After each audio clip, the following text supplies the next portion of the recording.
Good morning, and welcome back to Good Morning Tobago right here on Tobago Updates. Guys, welcome back. And this morning we continue our conversations and we are chatting a bit about the input of AI in education.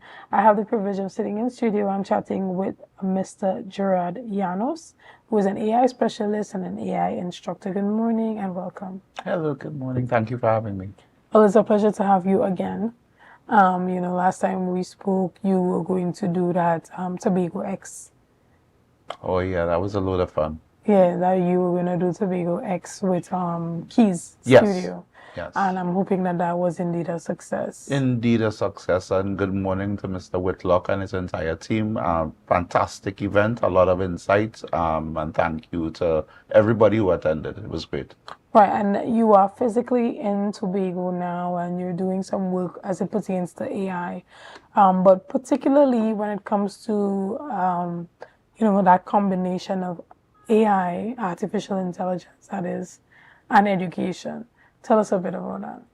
All right, so let's not talk about AI. Let's talk about education.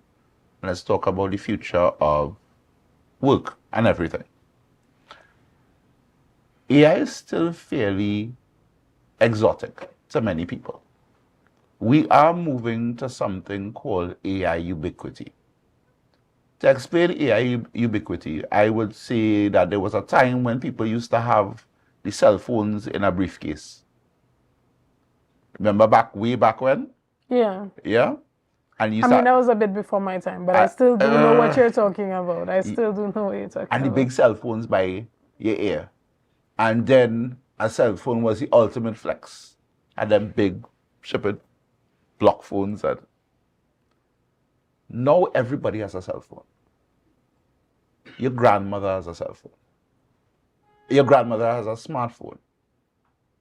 So we see and we can predict how technology is going to go. Everybody is going to be utilizing AI in a few short years. There'll be nothing exotic about it. And at that stage, everything about everybody's life, everybody's job, everybody's situation, earning, social, what have you, is going to be forever changed by this technology.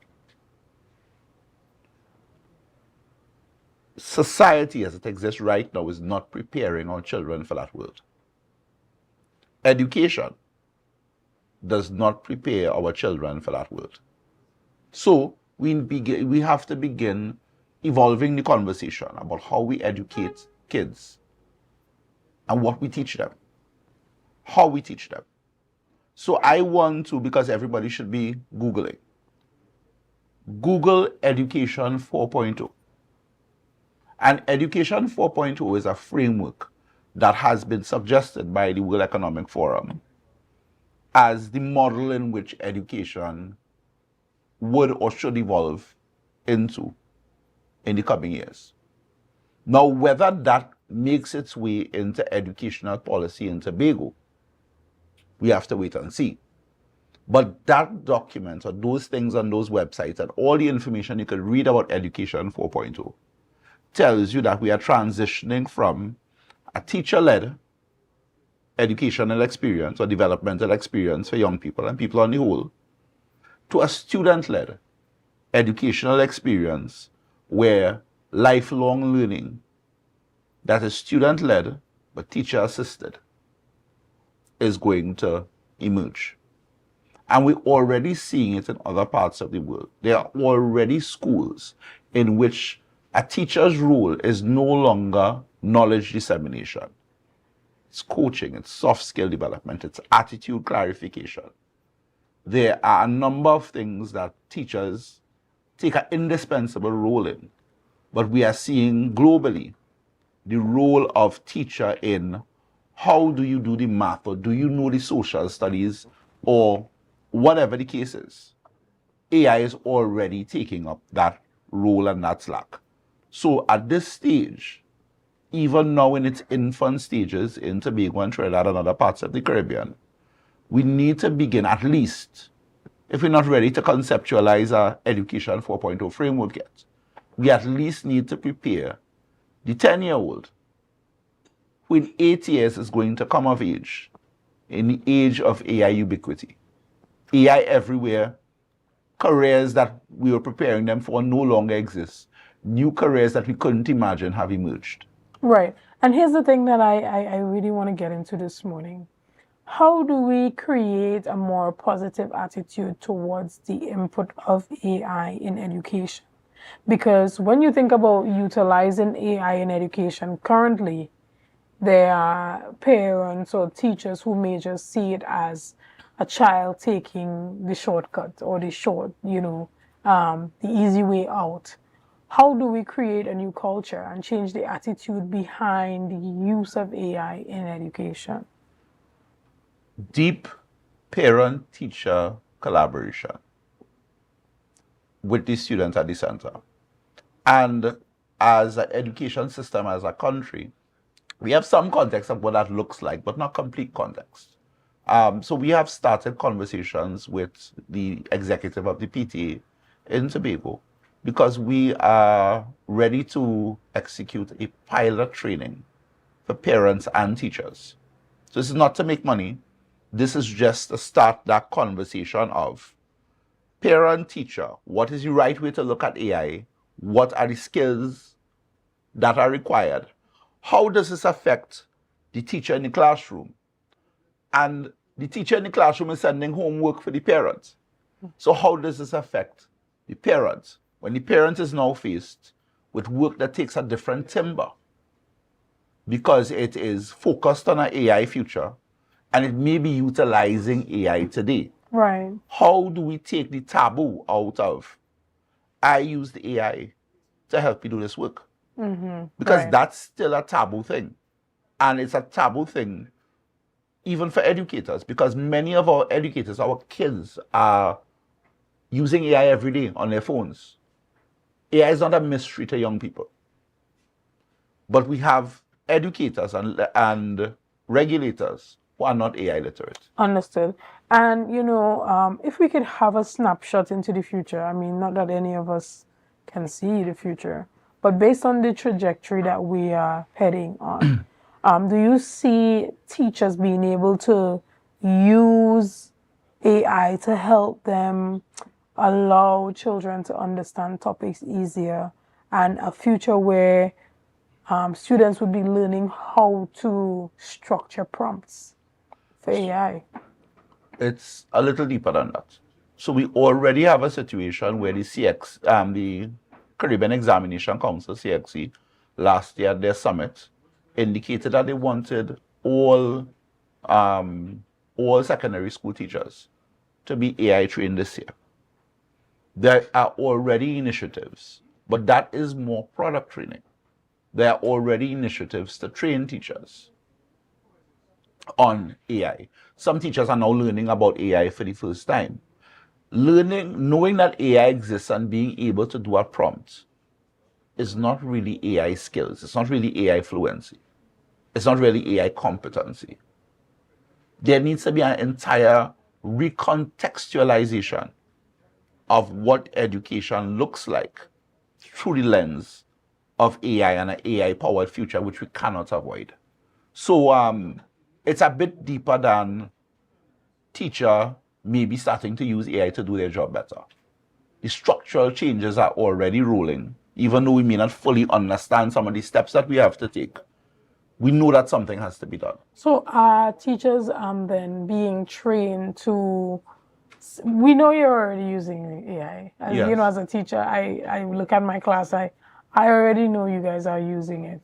So do you think that more projects and, the work should be structured around, okay, you should use AI to help you with this problem, like giving up a very complex problem, but you can use AI to help you explain it and break it down. But you have to then come to class and explain to the class how you found the solution to this problem. In our teacher pilot training that we've done, we have been advocates for personalized assessments and personalized lesson plans. What we need young people to do is think at a higher level. And at the moment, And that's okay. The system caters for a particular level of thinking that was predicated on a particular level of access to intelligence and access to resources, etc. So we've gone from here to about here. But our expectation is still here. So structurally, we believe that the vision of education will make some quantum leaps in the next couple of years in terms of education policy. But until then, teachers and parents can absolutely begin to partner right now to enable, I don't even want to say prepare. AI gives the young people all of the tools they need to excel at whatever they're doing. We have to create the framework in which they can take the tools and carry society to where we never imagined it would be. And at this moment, what I feel like is our system is holding a generation of young people back, when really we need to find a structured way to allow them to surge forward. Excellent. And so tell us about some of the initiatives that you have coming up as it pertains to AI and, educational. So we did mention that we have our PTA pilot. We are seeking to do formal training for teachers in the near future. And we have, good morning to the good folks at the Division of Education, and we've had some good discussions with them. And we are here to support the things that they are doing to make Tobago ready for an AI-powered future. Some things are in discussion in the background, but we will let them announce any such thing once they make that decision at whatever time. But let's just say that your regulators at the Division of Education are absolutely paying attention to the future of education, not only in terms of speaking to people like us, but they're also doing great work on their own. And I believe that the future of education in Tobago is in safe hands. Excellent. And, we want to thank you for your time this morning. But before you go, this new central government administration has, made it one of their key objectives to ensure that students go back out to high school with laptops. Those primary school going into high school transition with laptops again, something that they did in the past, and they want to reintroduce it. How can or how do you suggest the integration of AI into that new transition? So, my personal opinion is there is no such thing as too many devices in our society. And of course, there will be there may be some more devices in some places and less devices in another. But the point of the matter is that there are now going to be all of these devices in circulation for whatever reason. And the technology is already there to be used. Once there's an internet connection, you have access to AI.